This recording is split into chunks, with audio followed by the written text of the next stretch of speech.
말씀은 구약성경입니다. 스가랴서 4장 1절에서 12절입니다. 스가랴서 4장 1절에서 12절 말씀 가지고 우리 선생 목사님 나오셔서 등잔과 감람나무라는 제목으로 말씀 전해 주시겠습니다. 은혜 많이 받으시기 바랍니다.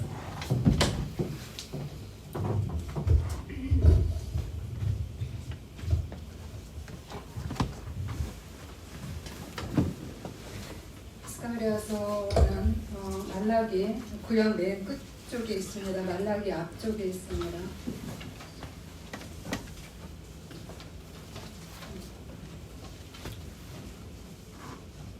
네, 스가랴서 4장 1절에서 14절. 예, 불이 완하네. 불도 안 켜고. 네, 스가랴서 4장 1절에서 14절까지 한 절 한 절 교독하시겠습니다. 내게 말하던 천사가 다시 와서 나를 깨우니 마치 자는 사람이 잠에서 깨어난 것 같더라. 그가 내게 묻되 네가 무엇을 보느냐? 내가 대답하되 내가 보니 순금 등잔대가 있는데 그 위에는 기름 그릇이 있고 또 그 기름 그릇 위에 7 등잔이 있으며 그 기름 그릇 위에 있는 등잔을 위해서 7 관이 있고 그 등잔대 곁에 2 감람나무가 있는데 하나는 그 기름 그릇 오른쪽에 있고 하나는 그 왼쪽에 있나이다 하고 내게 말하는 천사에게 물어 이르되 내 주여 이것들이 무엇이니까 하니 내게 말하는 천사가 대답하여 이르되 내가 이것들이 무엇인지 알지 못하느냐 하므로 내가 대답하되 내 주여 내가 알지 못하나이다 하니 그가 내게 대답하여 이르되 여호와께서 스룹바벨에게 하신 말씀이 이러하니라. 만군의 여호와께서 말씀하시되 이는 힘으로 되지 아니하며 능력으로 되지 아니하고 오직 나의 영으로 되느니라. 큰 산아 내가 무엇이냐 내가 스룹바벨 앞에서 평지가 되리라. 그가 머릿돌을 내놓을 때에 무리가 외치기를 은총이 그에게 있을지어다 하리라 하셨고 여호와의 말씀이 또 내게 임하여 이르시되 스룹바벨의 손이 이 성전의 기초를 놓았은즉 그의 손이 또한 그 일을 마치리라 하셨나니 만군의 여호와께서 나를 너희에게 보내신 줄을 내가 알리라 하셨느니라. 작은 일의 날이라고 멸시하는 자가 누구냐? 사람들이 스룹바벨의 손에 다림줄이 있음을 보고 기뻐하리라. 이 7은 온 세상에 두루다니는 여호와의 눈이라 하니라. 내가 그에게 물어 이르되 등잔대 좌우에 2 감람나무는 무슨 뜻이니까 하고 다시 그에게 물어 이르되 금 기름을 흘리는 2 금관 옆에 있는 이 감람나무 2 가지는 무슨 뜻이니까 하니 그가 내게 대답하여 이르되 내가 이것이 무엇인지 알지 못하느냐 하는지라. 내가 대답하되 내 주여 알지 못하나이다 하니 이르되 이는 기름 부음 받은 자 둘이니 온 세상에 주 앞에 서 있는 자니라 하더라. 아멘. 네, 오늘 말씀은 등잔과 감람나무라는 제목으로 말씀을 드리고자 합니다. 이 말씀을 보실 때 굉장히 헷갈리실 거예요. 이 그림, 환상의 그림들이 잘 이렇게 떠올리지 않습니다. 그래서 여기 나와 있는 그림을 참조로 보시면 좋겠습니다. 어떻게 보면 이것도 정확하게 그려내기가 쉽지 않다고 얘기를 하는데 2 감람나무 사이에 이 성전대, 그 등잔대가 있죠. 등잔대에서 굉장히 빛이 환하게 이렇게 비치고 있습니다. 근데 등잔대 그 위를 보면 주발 같은 게 있습니다. 예. 그 주발에 관이 이렇게 감람나무하고 연결이 되어 있어서 그 다음 그림을 보여주시면 이 감람나무에서부터 기름이 이 주발로 이렇게 옮겨집니다. 그러면 주발에 기름이 쌓여서 그 기름이 등잔대에게 계속 공급되어서 이 등잔대가 빛을 발하는 겁니다. 오늘 이 내용을 가지고 말씀을 드리려고 합니다. 그러면 이 기름이 어디서 나왔으며 어떻게 이 등잔대가 환하게 빛을 발할 수 있는가 라고 하는 부분입니다. 오늘 이러한 환상을 하나님께서 스가랴에게 보내주신 겁니다. 오늘 이 말씀을 하나하나 이제 보시겠습니다. 우리 2002년에 벌써 오래됐네요. 우리 히딩크 감독과 그 박지성 선수 등 우리 대표 선수들 인해서 우리가 올림픽이 아니라 월드컵 4강 신화를 이루었죠. 우리 그때 환호성을 올리고 난리였습니다. 그런데 이들이 어떻게 4강 신화를 이루었는가라고 하는 점을 몇 가지를 살펴보고자 합니다. 아마 다 아실 텐데 물론 다른 선수들도 있지만 특별히 우리 박지성 선수를 예를 들면 이 선수는 대학 시절에 허정무 감독에게 발탁이 됩니다. 그래서 올림픽 무대를 이제 뛸 수 있게 되었는데 그때 당시에 박지성의 키가 175cm였다는 거예요. 우리가 보기엔 이 정도만 되게 스탠더드인데 라고 얘기를 하지만 축구 선수로서는 굉장히 작다라는 얘기를 합니다. 그리고 이 175cm로 그가 맡은 그 역할이 수비형 미드필더였어요. 중간에서 하는. 그런데 이제 대체적으로 수비형 그 미드필더의 역할은 체격이 좋은 그 선수들이 맡는다고 얘기합니다. 그런데 이 박지성 선수는 대신에 키는 그렇게 크진 않지만 성실함과 그리고 그 움직임이 굉장히 빨랐기 때문에 왕성했기 때문에 그 대표팀에서 그 미드필더로서 잘 감당할 수 있었다라고 얘기를 합니다. 그럼에도 불구하고 아까 말씀드린 대로 그 수비형 미드필더는 몸이 굉장히 좋은 선수들이 그 자리를 대체적으로 차지하고 있기 때문에 육체적으로 그가 이제 훌륭하지 않은 그런 미드필더였기 때문에 언젠가는 이게 문제가 될 것이다. 그러니까 선수로서 성장하는 데는 제약이 따를 수밖에 없다. 체격 조건에서부터 그런 어떤 핸디캡을 갖고 있었다는 거죠. 그런데 이때 우리 히딩크 감독을 2002년에 만나게 됩니다. 이 히딩크 감독을 만나면서 박지성이 바뀌기 시작을 해요. 어떻게 바뀌냐? 히딩크 감독이 박지성을 봤는데 얘는 수비형 미드필더만 아니라 그 윙포드, 그 공격수로서 그 잠재력이 있다는 것을 딱 캐치해냅니다. 그래서 그를 공격수로 성장을 시킵니다. 그러니까 남들이 못 보는 부분을 딱 캐치해서 그거를 길러낸 거죠. 이것이 첫 번째 박지성 선수에게 행운이었고, 두 번째는 가장 중요한 것은 히딩크의 가치관이었습니다. 히딩크 감독은 어떤 것을 핵심 가치로 두냐면 가장 기본이 되는 그러한 철학, 지도를 해야 된다. 그러니까 기본을 중시하는 지도 철학을 갖고 있었다는 거예요. 기본이 안 되면 안 된다. 너희들이 암만 개인기가 뛰어나고 그리고 골을 많이 넣으려고 해도 기본적인 그러한 자세가 안 돼 있으면, 그 기본이 제대로 안 되어 있으면 아무리 화려한 기술이나 복합적인 전술보다도 그 기본 때문에, 기본이 안 되기 때문에 무너진다라고 하는 그러한 생각을 갖고 있었습니다. 그래서 체력 강화 훈련을 굉장히 시켰고요. 그리고 다양한 전문가들을 팀에 함께 합류를 해서 자기 혼자 다 되는 게 아니라 각자, 예를 들면은 그런 체력 트레이너, 체력을 잘 키워낼 수 있는 사람, 아니면 비디오 분석가, 이런 사람들을 팀 안으로 끌어들여서 같이 협력을 하는 그러한 팀을 구성을 합니다. 그리고 선수들 간에도 수직 관계로 되어 있었는데 수평적 관계로서 서로 선후배 사이에 대화를 나눌 수 있는 그런 분위기를 만들어내지요.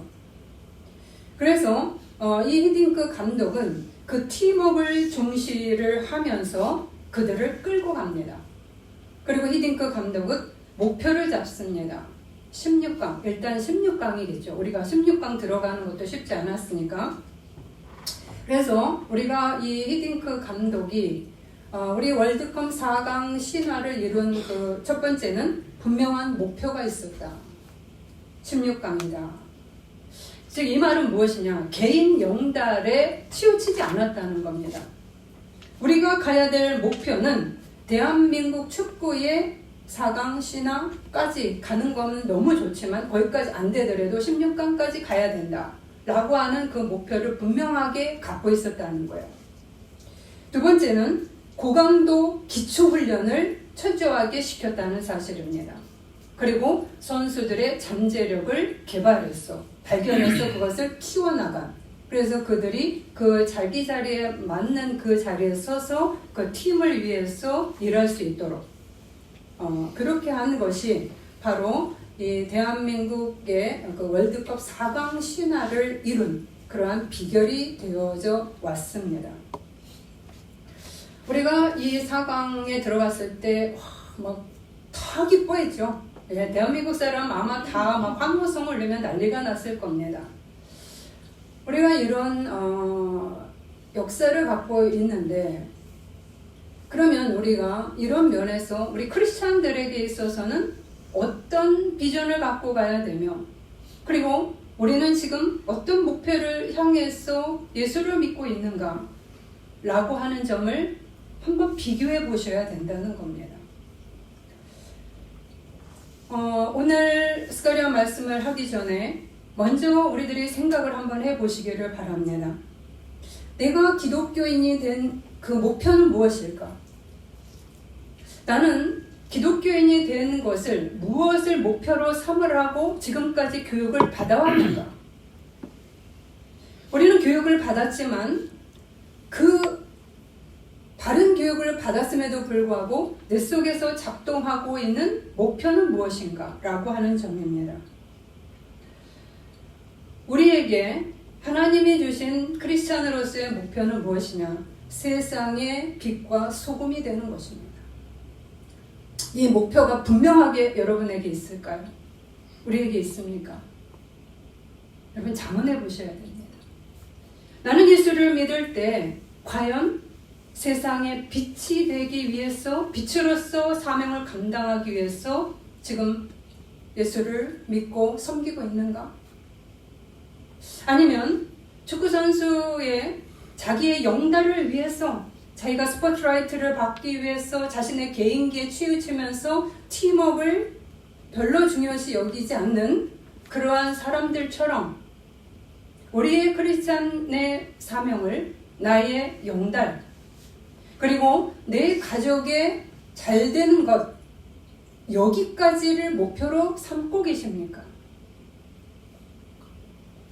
그렇기 때문에 이 목표를 갖고 있다면 나는 교회라는 공동체에 대해서 어떤 생각을 갖고 있을까요? 교회 공동체는 나를 위해서 헌신하는 그러한 공동체야. 나는 그냥 교회 공동체의 기둥이 되기보다는 그냥 내가 수혜를 받는 그 사람으로서 존재하고 있는 것은 아닌가? 정말 교회 공동체의 기둥으로서 내가 성장하기를 훈련받기를 정말 간절히 원하면서 지금까지 신앙생활을 했는가? 라고 하는 점을 돌이켜 보셔야 합니다. 만약에 내가 하나님 나라가 확장되고 하나님이 원하시는 세상의 빛과 소금이 되기를 원하는 목표를 가지고 계시다면 우리는 하나님의 훈련을 지속적으로 계속적으로 받을 것입니다. 아멘. 그래서 하나님이 원하시는 기둥이 되기 위해서 몸부림을 치며 가실 겁니다. 그러나 나의 목표가 나의 비전이 내가 예수를 믿는 그 목표 지점이 나가 잘 되는 것 나의 영달 그리고 내 가족이 내 아이들이 잘 되는 것에 꽂혀서 거기서 멈춰 있으시다면 여러분은 아마도 훈련을 받는 것을 별로 달가워하지 않습니다. 그리고 지속성이 없습니다. 그리고 교회 공동체의 기둥이 되어서 헌신하는 것에 대해서 별 관심이 없을 확률이 많습니다. 그런데 오늘 스가랴서의 말씀에서는 하나님께서 보여주시는 이 등잔불이 바로 우리가 걸어가야 될 그러한 모습이라고 이야기를 하고 있습니다. 그러면 우리의 감독 되신 하나님께서 우리를 어떤 비전을 갖고 계시며 그리고 어떤 목표를 가지고 우리를 훈련하고 계시며 우리는 어떤 사람들이 되어야 하는지를 오늘 말씀 속에서 우리는 배워야 합니다. 그리고 그 쪽으로 방향을 설정하셔서 여러분이 탄탄하게 걸어가셔야만 나에게 흘러오는 빛의 그 강도나 그 빛의 능력이 달라질 겁니다. 만약에 우리가 나의 영달을 위해서 내 가족이 잘 되는 것, 내 아이들이 잘 되는 것, 내 남편이 잘 되는 것, 내 아내가 잘 되는 것 여기에 멈춰 계시다면 여러분의 빛은 그리 찬란하지 않을 것이기 때문입니다. 그럴 이유가 없죠. 내 가족만 비추면 되는 그러한 촉대가 될 뿐이기 때문입니다. 그러면 오늘 스가랴에서 하나님은 어떤 환상을 보이시며 그리고 그 의미는 무엇인지를 살펴보시겠습니다. 오늘 스가랴에게 환상이 보여졌습니다. 천사가 묻습니다. 내가 무엇을 보느냐? 순금 등잔대가 있고 그 위에 기름 그릇이 있고 7 등잔이 있고 주발에서 등잔대로 이어지는 7개의 관이 있고 감람나무 2개가 앞에 연결되어 기름을 공급하고 있습니다. 이게 무슨 환상입니까? 라고 질문을 합니다. 우리는 순금 등잔대에 빛이 빛나고 있음을 아까 보셨습니다. 순금 등잔대는 어두운 성소를 밝히는 역할을 합니다. 그럼 어두운 성소, 첫 번째는 무엇인가? 우리 속에 내면의 나의 어두움을 밝혀서 하나님의 빛으로 가득하게 만드는 역할을 하고 있습니다. 아멘. 내 안에 하나님이 들어오시면 내 속의 어두움을 밝혀서 내 안에 악을 밝혀서 그것을 제거하고 하나님의 빛으로 우리를 감싸도록 만드는 그러한 능력이 있는 것입니다. 그래서 시편 18편 28절에 주께서 나의 등불을 켜시며 여호와 하나님이 내 흑암을 밝히시리로다 라는 말씀이 나옵니다. 이렇게 우리 안에 내면의 어두움을 밝히는 역할이 이 등잔이 하는 역할이고요. 또 하나는 세상을 비추는 빛이 되는 성도요 교회가 되는 것을 의미합니다. 세상이 어둠 가운데 있을 때 우리를 통해서 크리스천을 통해서 진리를 볼 수 있도록 함으로써 그들이 가야 될 방향과 구원의 은혜가 얼마나 귀한지를 알고 그 하나님을 만나면서 새로운 인생을 쓸 수 있도록 우리가 빛을 발하는 그러한 역할을 하는 것이 바로 이 등잔의 역할입니다. 그래서 빌립보서 2장 15절 공동 번역본을 보면 이렇게 나옵니다. 여러분은 나무랄 데 없는 순결한 사람이 되어 이 악하고 삐뚤어진 세상에서 하나님의 흠없는 자녀가 되어 하늘을 비추는 별들처럼 빛을 내십시오. 이것이 등잔대가 하는 역할입니다. 여러분, 이 역할을 우리는 잘 감당하고 있을까요? 이 등잔대의 빛이 여러분의 내면에서 정말 빛을 많이 발하고 있을까요? 아니면 나의 등잔대는 그냥 꺼져가는 불처럼 굉장히 여리여리하고 약하였어. 내 속의 악이 무엇인지조차도 분별하지 못하는 어둠 가운데 있는 그러한 등잔대의 모습은 아닐까요? 만약 그렇다면 나는 세상의 빛이 되기는커녕 여전히 나는 세상의 어둠과 같이 어깨를 나란히 하면서 살아가는 그러한 신앙인으로 멈출 수밖에 없다는 얘기입니다. 우리의 모습은 어떤 등잔대일까요?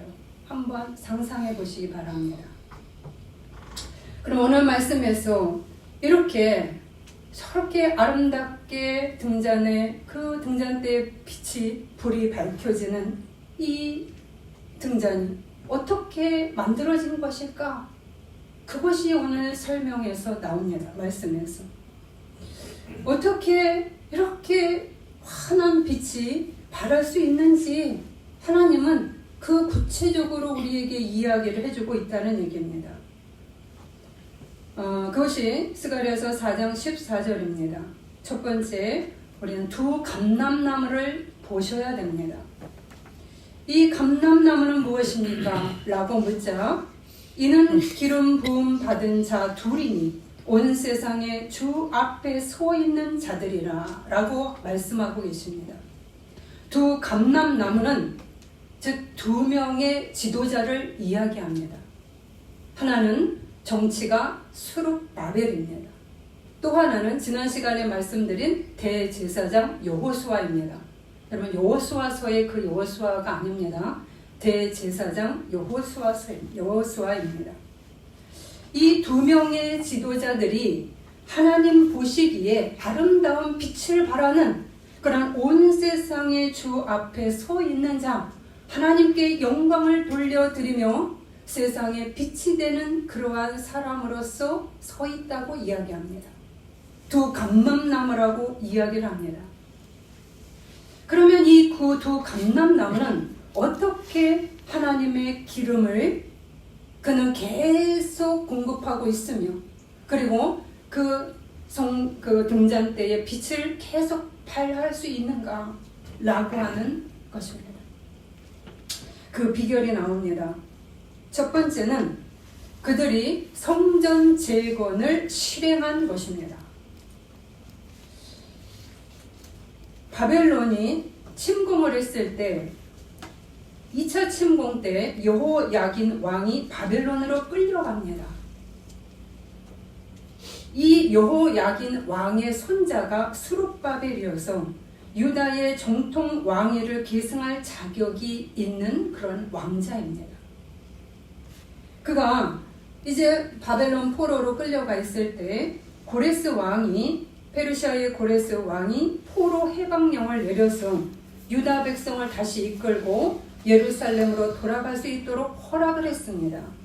그때 1차로 귀환한 이 사람이 바로 스룹바벨입니다. 그럼 스룹바벨이 와서 무엇을 먼저 행하느냐? 제일 먼저 행한 것이 성전 재건 사업을 실행합니다. 왜냐하면 성전이 다 무너져 버렸어요. 그래서 이 성전을, 즉 성전은 무엇을 의미하느냐면 하나님과 함께 하심, 하나님이 통치하심, 이스라엘 백성을 하나님이 다스리시고 보호하심, 그것을 상징하는데 이 성전이 다 무너져 버렸습니다. 그래서 스룹바벨은 성전이 왜 무너졌는가? 바로 우리의 죄악 때문이다. 하나님을 가치없게 여기고 하나님을 뒤에 놓고 그러면서 우리가 우리 힘으로 살아가고자 하는 멋대로 살아간 이것 때문에 우리 안에 견고하게 서 있어야 할 이 하나님의 성전이 다 무너져 버렸다. 그래서 제일 먼저 해야 될 것은 우리 이 공동체 안에 하나님의 성전이 다시금 튼튼하게 재건되는 것이다 라고 생각하고 하나님의 성전을 재건합니다. 아멘. 우리는 이것이 왜 중요한가 라고 생각해 봐야 됩니다. 이 문제는 바로 우리 안에 하나님이 몇 순위로 작용하고 있는지를 확인하라는 겁니다. 여러분 안에 하나님은 몇 순위일까요? 0순위가 되셔야 되는데 무엇보다도 하나님의 코어가 내 안에 하나님이라는 그 핵이 딱 존재를 해야 되는데 그 중심의 코어를 통해서 핵심을 통해서 우리들이 움직여야 되는데 이스라엘 백성은 코어가 없어진 거예요. 핵이 없어진 거예요. 핵심이 없어진 상태에서 그러면 중심축이 없어지면 어떻게 허접하죠. 그래서 스룹바벨은 우리 안에 하나님이 핵심이 없다. 하나님이라는 핵심이 없다라는 부분입니다. 이스라엘 공동체 안에 하나님이라는 코어를 세우는 일에 힘을 들인다는 겁니다. 아멘. 핵이 없는 사람, 부실한 공동체를 의미하지요. 우리는 어떤 코어를 갖고 있을까요? 하나님이 몇 순위일까요? 나, 내 가족, 내 일, 그런 다음에 하나님은 3순위일까요? 꼴찌일까요? 이름은 1순위인 것 같은데 잘 들여다보면 하나님은 나의 꼬붕으로서, 나를 돕는 자로서 존재하는 그러한 분은 아닐까요? 그렇다면 순서를 바꾸셔야 됩니다. 아멘. 그리고 순서만 바꾸는 것이 아니라 그 하나님이 나의 코어가 되어야 된다. 바로 이러한 일을 지금 스룹바벨은 첫 번째로 했다는 것입니다. 왜냐하면 그들은 하나님이 핵심이 되어지지 않았기 때문에 자기가 강해지면서 자기의 힘을 의지하면서 결국은 그것을 따라갔을 때 나라가 망해버렸거든요. 경험에 보니까 내가 하나님이 이렇게 약했을 때 이렇게 허접하게 한순간에 무너져 내리는구나. 잘 나가는 줄 알았는데 순간에 훅 부르니까 확 날아가 버렸네 라는 것을 절실하게 깨달은 겁니다. 망하고 나서 깨달은 거예요. 바로 이러한 깨달음이 늦게라도 있으면 다행인 거죠. 그런데 저희는 한번 이것을 우리에게 질문해 보고 싶습니다. 우리는 어떤 교육을 교회에서 받았을까요? 우리의 많은 설교와 가르침은 어디에 목표점이 있었을까요? 하나님을 여러분의 중심에 세우세요. 하나님이 여러분의 비전의 그 목표 지점으로, 나의 비전으로 어디에 하나님을 위치를 세웠을까요? 라고 하는 질문 속에서 아까 서론에서 말씀드린 대로 나는 하나님을 믿는 것이 내가 잘 되는 것, 내가 부자가 되는 것, 내 자식이 잘 나가는 것, 여기까지 목표시라면 우리는 하나님이 원하시는 비전에 미치지 못합니다. 제가 일을 하면서 안타까운 부분입니다. 제 마음이 많이 괴롭습니다. 왜냐하면 우리 크리스찬들은 어떤 비전을 갖고 교육을 받았는가 라는 것을 생각해 볼 때 하나님의 비전과 정말 합한 사람이 몇 %나 될까라는 그런 생각을 많이 한다는 거예요. 하나님을 찬양하고 하나님께 기도하지만 정말 하나님이 원하시는 빛의 사람이 되기 위해서 우리는 그 목표 지점을 향해서 내 안에서 힘껏 달리려고 하는 분이 과연 몇 %가 될까요? 이게 저가 아쉬움이라는 말입니다. 안타깝다는 거예요. 오늘 스룹바벨과 대제사장 여호수아는 이러한 목표를 갖지 않았습니다.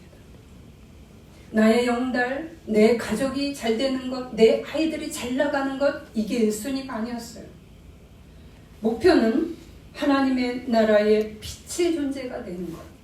이 세상에 등장 때에 그 빛이 환하게 타올라서 그들에게 하나님에 대해서 바르게 알려주며, 그리고 그들이 그 빛의 모습을 보고 빛을 바라보고 빛을 체험하면서 그들이 가야 될 길을 제대로 아는 그러한 일을 해야 되겠다. 이것이 1순위다라는 것을 깊이 깨닫습니다. 세상에 빛이 되는 존재가 되어야 된다라는 그 사명이 이들의 가슴 속에 깊이 들어왔습니다. 그런데 이 일은 인간의 힘만으로는, 인간의 능력으로는 되어지는 일이 아니었습니다. 그렇기 때문에 바로 하나님과의 깊은 관계를 맺지 않으면 안 되는 것이 바로 이 비전입니다. 그래서 이들은 기도와 회개와 자신의 잘못을 깊이 반성하면서 하나님의 말씀대로 살고자 순종하는 그러한 사람의 모습으로 걸어갑니다. 왜냐? 우리 속에 방해 세력이 존재한다는 것을 너무너무 잘 알고 있기 때문입니다. 첫 번째, 다시 한번 말씀드리면 이들이 승전 때의 빛을 환하게 비춘 첫 번째 이유는 성전 재건을 실행하다. 우리 안에 핵심 코어로서 하나님이 확고하게 세워져 있도록 하되 그 비전이 나의 영달을 위한 목표가 아니라 하나님 나라의 일꾼이고 그리고 세상에 빛이 되는 존재로서 그 목표를 갖고 있다는 점을 기억하시기를 바랍니다. 아멘. 두 번째, 그들이 행한 것은 바로 성전을 방해하는 세력과 맞서는 것이었습니다. 하나님이 핵심이 되는 그러한 신앙을 갖기 위해서 우리는 꼭 해야 될 작업이 있습니다. 그것은 뭐냐면 우리 안에 방해 세력이 있다는 겁니다. 안과 밖에서. 오늘 수룹바벨에게도 성전 재건 사업을 시행하려 했을 때 방해 세력이 3가지나 나타납니다.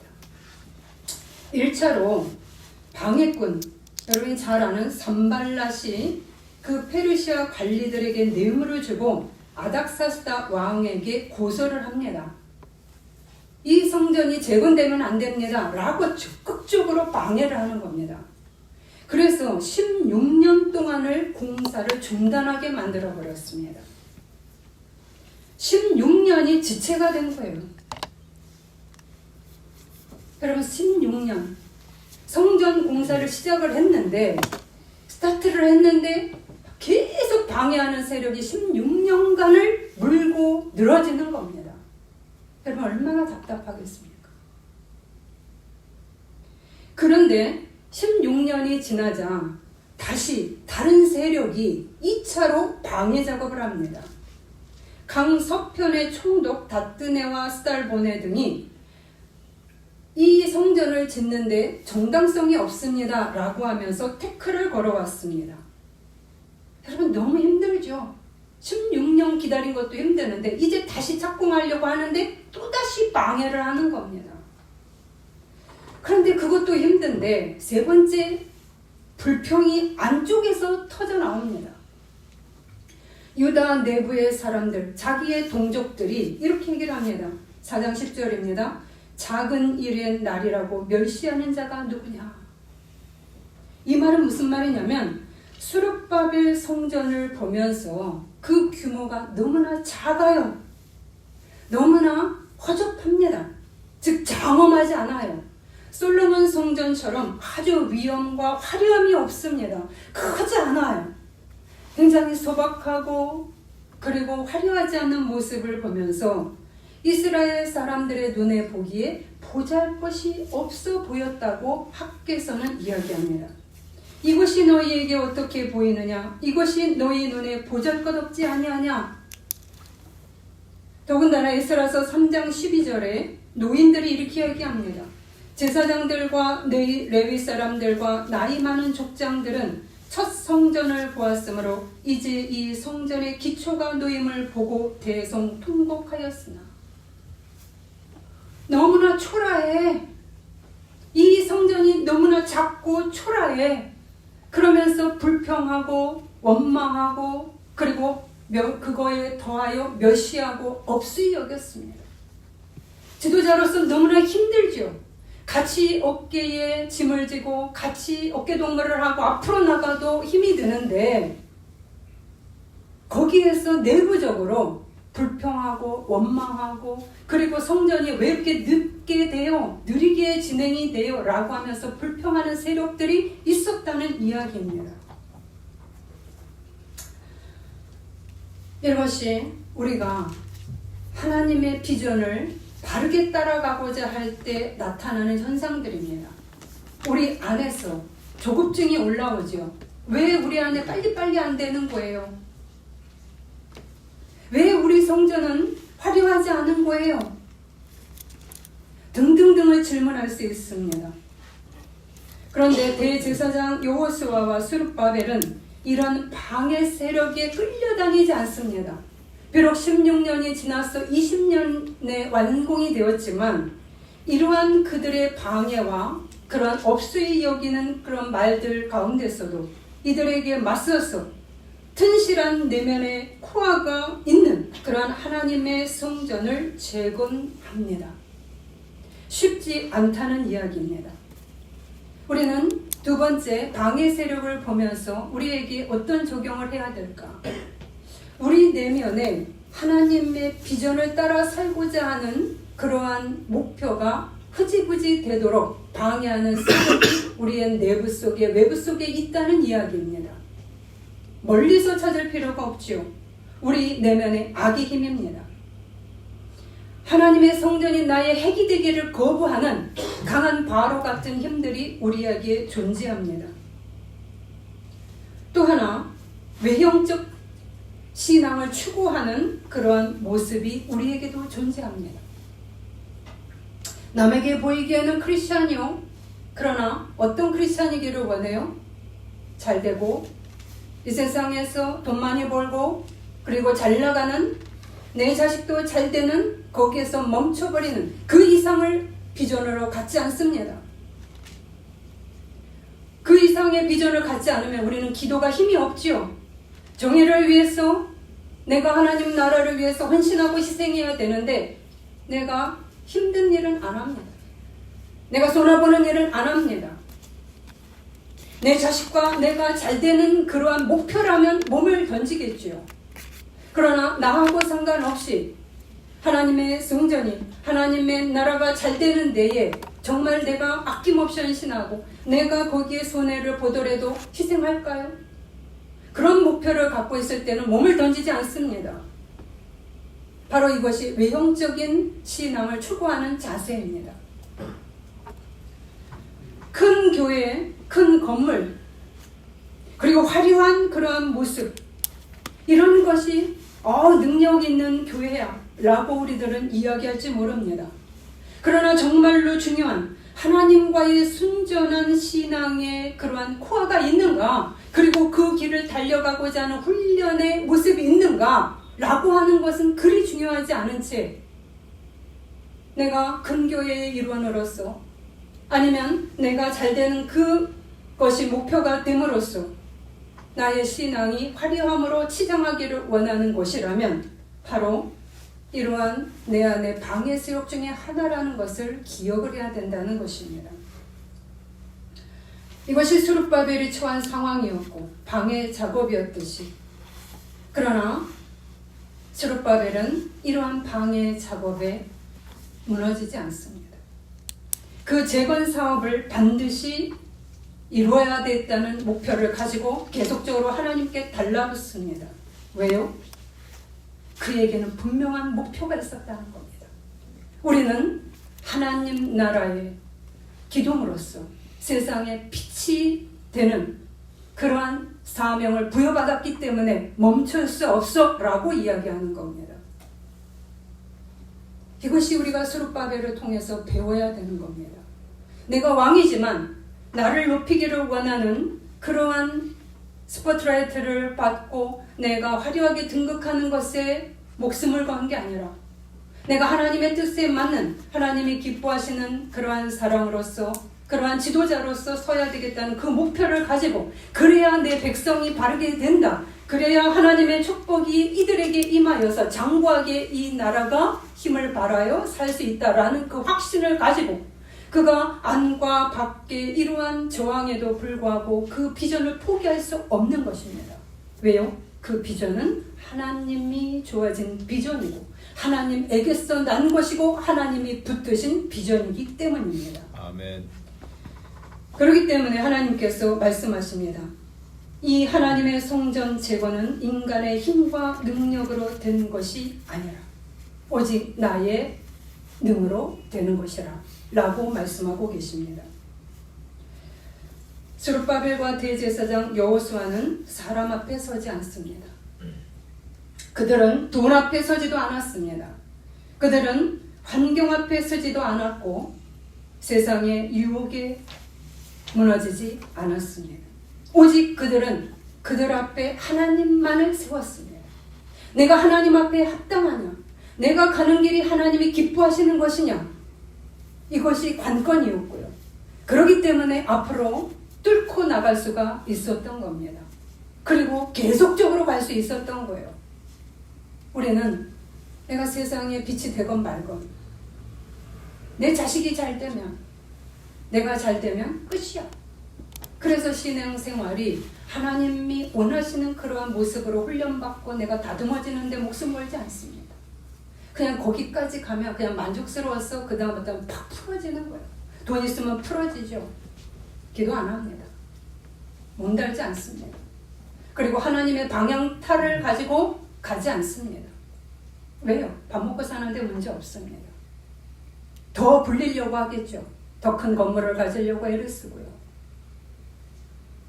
그것을 하나님 나라를 위해서 내가 몸바쳐서 갈 생각을 별로 안 합니다. 왜요? 목표가 다르기 때문이에요. 목표 지점이 다르기 때문이에요. 그러나 스룹바벨과 대제사장 여호수아는 그것이 이스라엘을 망하게 하는 것이고 다시금 또다시 두 번째 망함을 받을 수밖에 없다는 것을 아주 깊이 깨달았습니다. 그래서 다시는 이 길을 가지 않으리라. 오직 하나님 앞에 서리라 라고 하는 마음으로 그가 하나님이 원하시는 당신의 눈앞에 하나님의 눈앞에 합당한 자가 되기 위해서 몸부림을 칩니다. 아멘. 그리고 하나님의 핵이 자신의 공동체에 제대로 힘을 발하기만을 바라면서 성전을 재건합니다. 이때 하나님의 응답이 주어집니다. 세 가지입니다. 첫 번째입니다. 큰 산아 내가 무엇이냐? 내가 스룹바벨 앞에서 평지가 되리라. 7절입니다. 그가 머릿돌을 놓을 때의 무리가 은총이 그에게 있을지어다 할지라. 하나님의 첫 번째 응답입니다. 큰 산아 뭐예요? 방해 세력들아 평지가 될지라. 이런 방해가 너희가 아무리 하나님의 성전을 제대로 설립하지 못하게 하고 재건하지 못하게 하고 그리고 하나님이 원하시는 비전을 향해서 가지 못하도록 발을 묶는다 할지라도 내 뜻에 합한 그런 마음을 가진 자에게 내가 이 방해 세력을 깨트려서 평지가 되게 할 것이라. 곧고 평탄하게 만들 것이라. 왜? 그들은 나의 큰 비전을 갖고 있기 때문이다. 아멘. 자기의 비전, 자기가 잘 되는 비전을 갖고 있는 것이 아니라 내 마음에 합한 비전을 갖고 있기 때문에 그리고 그것을 이루기 위해서 적극적으로 악과 타협하지 않는 훈련을 하고 하나님이 원하시는 그 훈련, 그 기뻐하는 그 모습으로 변화되기를 간구하고 가기 때문에 내가 방해 세력을 깨트리라 라고 하는 하나님의 응답이 주어진 것입니다. 아멘. 우리는 하나님 앞에 바르게 걸어가는 자를 이길 수 없습니다. 왜요? 무서울 게 없기 때문입니다. 하나님이 그와 함께 하시기 때문일 뿐 아니라 하나님이 그를 도우시는 그 힘으로 그가 매일매일 살아왔기 때문에 그에게 돈이 없어도 그에게 명예가 없어도 그는 버틸 수 있는 힘이 하나님으로부터 공급되는 것입니다. 아멘. 그래서 스룹바벨과 여호수아라는 두 감람나무에게 기름이 끊임없이 공급되는 것은 무엇인가? 하나님이 그들에게 은혜의 기름을 계속 부어주기 때문인 겁니다. 아멘. 그 기름을 하나님이 아무나에게 부어주는 게 아니에요. 내 영달을 위해서 걸어가는 자에게 그 기름을 계속 부어준다면 오만과 자만의 힘으로 계속 고개는 높이 쳐들 뿐입니다. 그렇기 때문에 그들에게는 하나님의 은혜가 가다가 중단할 수밖에 없어요. 본인도 사모하지 않고요. 본인이 사모하면 그것을 자기를 위해서 쓰기 때문에 하나님은 그 은혜를 계속 공급해야 될 책임이 없습니다. 그러나 스룹바벨과 여호수아는 하나님의 그 뜻대로 걸어가는 그 기둥이 되기 위해서 하나님 앞에 어떤 연단이라도 훈련이라도 기꺼이 받겠다는 그런 마음을 가지고 그 목표를 가지고 걸어갔을 때 그에게 하나님은 한없는 하나님의 성령의 은혜를 그 기름을 계속적으로 부어 내려 주시는 겁니다. 아멘. 그 힘으로 이들은 버티는 것이고 이 힘으로 이 방해 세력을 뚫고 가는 능력이 생기는 것이고 비록 시간이 오래 걸린다 할지라도 이들에게는 포기는 없는 것입니다. 아멘.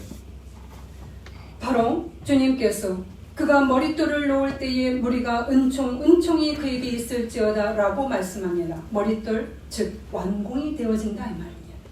이 성전은 완성이 되어질 것이고 그때 사람들은 하나님께 영광을 돌리게 될 것이다. 오히려 높임을 그때서야 받게 될 것이다 라고 얘기합니다. 두 번째입니다. 작은 일의 날이라고 멸시하는 자가 누구냐 물어봅니다. 뭐예요? 작은 일의 날이라. 너무 건물이 작아요. 보잘것 없어요. 초라합니다. 외형만을 추구하고 멸시하는 자들아 라고 주님이 이야기합니다. 그러면서 이렇게 하죠. 스룹바벨의 손에 다림줄이 있음을 보고 기뻐하리라. 스룹바벨의 손에 다림줄이 있다고 얘기합니다. 다림줄은 건물을 지을 때 수평이 되냐 안 되느냐, 수직이 되냐 안 되냐, 바르게 이렇게 재단하는 이렇게 건물에 얼마나 기울어졌는지 그거 보는 게 다림줄이죠. 스룹바벨은 하나님의 기준으로 삶을 보는 그러한 다림줄이 있다고 얘기합니다. 아멘. 하나님의 기준으로 보는 것, 하나님의 기준으로 모든 것을 판단하는 능력이 그에게 있다. 스룹바벨의 손에 다림줄이 있음을 보라. 하나님이 기뻐하시죠. 하나님의 기준대로 살려고 하는 그를 보라. 그에게 7눈의 등잔불이 있다라고 얘기하는 겁니다. 7눈의 등잔불은 무엇인가? 하나님의 눈입니다. 하나님의 눈이 온 세상을 두루다니며 감찰하며 악과 하나님 앞에 선함을 다 보고 있는데 바로 이 다림줄을 가진 이 스룹바벨의 등잔에는 이 하나님의 눈이 7개가 완전하게 있어서 정확히 보고 정확히 행동할 수 있는 그런 능력이 이에게 구비되어 있음을 보여주는 것입니다. 아멘. 그러니 겉만 화려한 성전은 그리 중요하지 않아. 내면에 하나님의 핵이 깊이 단단히 새겨지고 하나님의 참다운 기도로서 세상이 빛이 되기를 목표로 삼는 자들에게 이 은혜를 내가 한없이 흘려보내 주리라 라고 하는 것입니다. 그런데 너희들 작은 성전이라고 멸시하였느냐? 너희들 안에는 얼마나 큰 성전이 자리 잡고 있는데 그러한 질문을 하느냐? 우리에게 질문합니다. 너희 내면에 갖고 있는 하나님의 성전은 스룹바벨이 가지고 있는 순전한 성전, 비록 초라하고 사람들이 인정하지 못하는 그러한 모습일지라도 내 앞에 반듯하게 서 있는 그러한 모습이 더 큰 성전인데 너희들이 화려하게 내 안에 하나님을 잘 모시고 있어요 라고 말하는 너희의 성전은 겉만 화려할 뿐 내면에 코어가 없는 그런 성전은 아니더냐 라고 우리에게 질문하는 것과 같습니다. 이거는 신약의 사대교회에게 이야기한 것과 같습니다. 내가 살았다 하나 죽은 자로다. 너는 일깨워 죽게 된 것을 굳건하게 하라. 내 앞에서 내 행위에 온전한 것을 찾지 못하였노니. 사대교회는 죽은 교회입니다. 그 안에 하나님의 능력은 없습니다. 교회라는 이름은 있지만 없습니다. 여러분 7교회의 모습을 보면 다양한 것을 볼 수가 있습니다. 우리는 이러한 사대교회와 같은 모습으로 내가 살고 있으면서 하나님의 빛이 있다고 얘기할 수가 있습니다. 그러나 하나님은 그렇게 평가하지 않습니다. 스룹바벨 성전은 예수의 예표이기도 합니다. 예수의 모습은 고운 모양, 고운 풍채도 없습니다. 흠모할 만한 아름다운 것도 없도다. 그는 멸시를 많이 받았고 간고를 많이 겪었으며 사람들이 피해갈 만큼 멸시만 당했고 우리도 그를 귀히 여기지 아니하였도다. 예수의 성전은 스룹바벨 성전처럼 화려하지 않았습니다. 그러나 하나님이 가장 기뻐하시는 가장 하나님께 합당한 성전이셨습니다. 그에게는 사랑이 있었고 그에게는 겸손이 있었고 하나님의 순결한 뜻을 따르고자 본이 되는 성전이었기 때문입니다. 그 예수 안에 따라갈 때, 예수 안에 우리가 들어갈 때마다 사람들은 살아났습니다. 주님이 원하시는 것은 바로 이러한 길을 걸어가는 그러한 성전을 가진 사람들이라는 겁니다. 아멘. 바로 내가 이러한 길을 걸어가는 스룹바벨에게 그 성전을 완공하게 할 것이며 세상에 빛을 밝히는 성전 등잔이 되게 할 것이다. 9절에 나옵니다. 이는 힘으로도 되지 아니하며 능력으로 되지 아니하며 오직 나의 영으로 되느니라. 만군의 여호와께서 말하노라. 하나님께서 순금 등잔 때에 기름이 떨어지지 않게 계속 공급할 것이라고 얘기합니다. 왜요? 이들은 나의 목표를 가진 자이기 때문에, 그리고 어둠을 헤치고 걸어갈 그러한 비전을 갖고 있기 때문에, 자신의 영달을 위해서 걸어갈 자들이 아니라 세상의 빛의 사명을 감당하기 위해서 내가 주를 높이리라 목표를 갖고 있는 자이기 때문에 나의 기름을 한없이 이들에게 내려주어서 그들을 붙잡고 그들을 더욱더 아름다운 길로 인도할 것이라 라고 이야기합니다. 아멘. 저는 오늘 말씀을 통해서 다시금 우리에게 되묻기를 원합니다. 일어나라 빛을 발하라 라고 하는 것이 저희의 이번의 표현입니다. 그러나 일어나 빛을 발하기 위해서 우리에게 어떤 모습이 있는지를 점검해야만 됩니다. 첫 번째, 다시 한번 말씀을 드리면 나의 내면의 목표는 무엇일까요? 내가 크리스찬으로서 살아가는 목표가 무엇인지 다시 정확하게 찔러보시기 바랍니다. 내가 돈을 열심히 버는 이유가 뭔가? 내가 하나님 앞에 기도하는 목표가 뭔가? 과연 나의 영달을 위한 것이 목표라면 거기까지만 달려갈 것이라는 거. 그 다음에는 힘이 떨어져요. 힘이 떨어질 수밖에 없어요. 왜요? 거기까지 목표를 잡았기 때문입니다. 그러나 우리 중에는 스룹바벨과 여호수아와 같이 하나님의 감람나무 기둥 같은 목표를 가진 자가 있을 것입니다. 저는 이런 분들이 많기를 바랍니다. 아멘. 그래야 그도 잘 될 뿐 아니라 이 나라 이 땅이 제대로 되는 크리스천으로서 우리가 서기 때문입니다. 만약에 스룹바벨 같은 그러한 모습을 갖고 그런 비전을 갖고 있다면 그는 하나님이 우리에게 주시는 다양한 훈련들을 기꺼이 지속해서 받을 것입니다. 아멘. 그럴 때 진정한 공동체의 기둥으로서 힘있게 설 수 있습니다.